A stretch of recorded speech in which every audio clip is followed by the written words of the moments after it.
হচ্ছে মাছ ধরার বোট।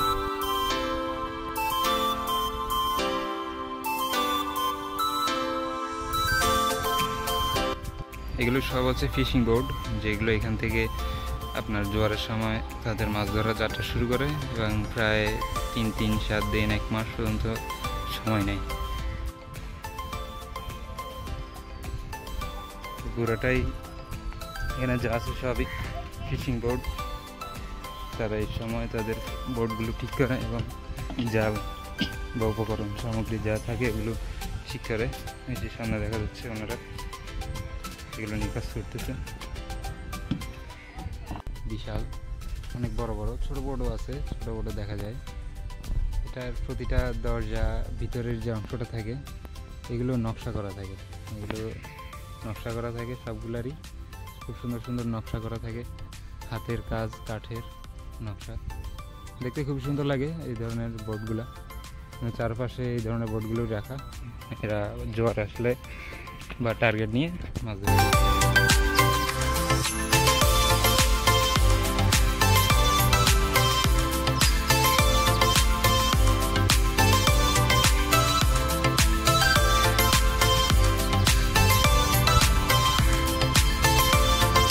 দেখা যাচ্ছে দূরের আকাশটা খুবই সুন্দর। ইভেন এই যে এখানে যে গাছগুলো দেখা যাচ্ছে, এই গাছটা নিয়ে দূরের এই মেঘের আচ্ছাদনটা আর দূরের সমুদ্র, খুবই সুন্দর একটা ফ্রেম। আসলে যদি এখানে কিছু মাছ দেখা যাচ্ছে, ছোট ছোট মাছ, এগুলো হচ্ছে ছোট কানওয়ালা মাছ।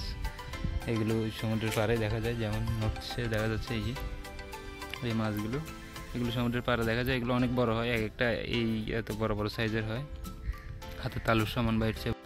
ওই যে দূরে যা দেখা যাচ্ছে আপনাদেরকে দেখাই, দূরেরটা হচ্ছে সমুদ্র, এই পুরো অঞ্চলটাই সমুদ্র। আর এখানে যে জায়গাগুলো এগুলো হচ্ছে আপনার ম্যানগ্রোভ, যেটাকে বলছি আমি প্রথমে। আর এগুলো হচ্ছে আপনার গাছের শিকড়। আপনারা খুব ভালোভাবে জানেন যে সমুদ্রের তীরবর্তী অঞ্চলগুলো খুবই নোনতা হয়, সেজন্য এখানের গাছগুলো অক্সিজেনের জন্য শিকড়গুলো উপরের দিকে ওঠা থাকে, যাতে তারা সরাসরি আমাদের মতো বাইরে থেকে অক্সিজেন গ্রহণ করতে পারে। এগুলো খুবই কাঁটার মতো লম্বা লম্বা হয়, ছোট ছোট দেখা যায়, তবে এগুলো বড় গাছের।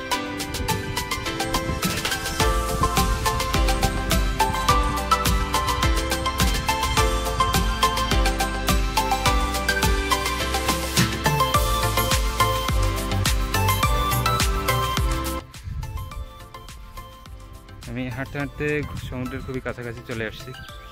আমার সামনে যেটা দেখা যাচ্ছে পুরোটাই সমুদ্র, আর দূরে ফিশিং বোটগুলো, কার্গো শিপগুলো দেখা যাচ্ছে। এগুলো এখানে অবস্থান করে, এগুলো ওই অবস্থান থেকে আরেকটু কাছে আসতে পারে না, যেহেতু এগুলো কার্গো বোট। এগুলোর জন্য যথেষ্ট পানি লাগে, আর আপনারা জানেন সাগরের কাছাকাছি পর্যায়ে পানির নিচে তেমন একটা তলদেশ থাকে না, সেজন্য তারা একটু দূরে অবস্থান করে।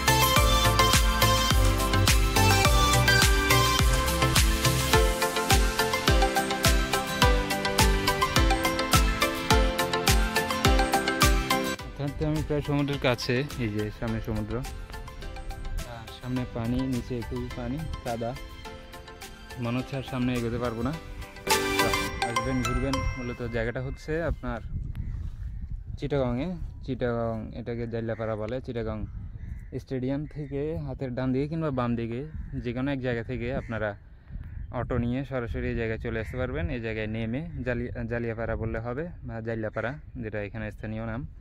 জাইলাপাড়া বললে তারা এখানে আপনাদেরকে এনে নামিয়ে দিবে। এই ম্যানগ্রোভ অঞ্চলটাতেও ঘুরতে পারেন, সমুদ্রের সৌন্দর্যও দেখতে পারেন।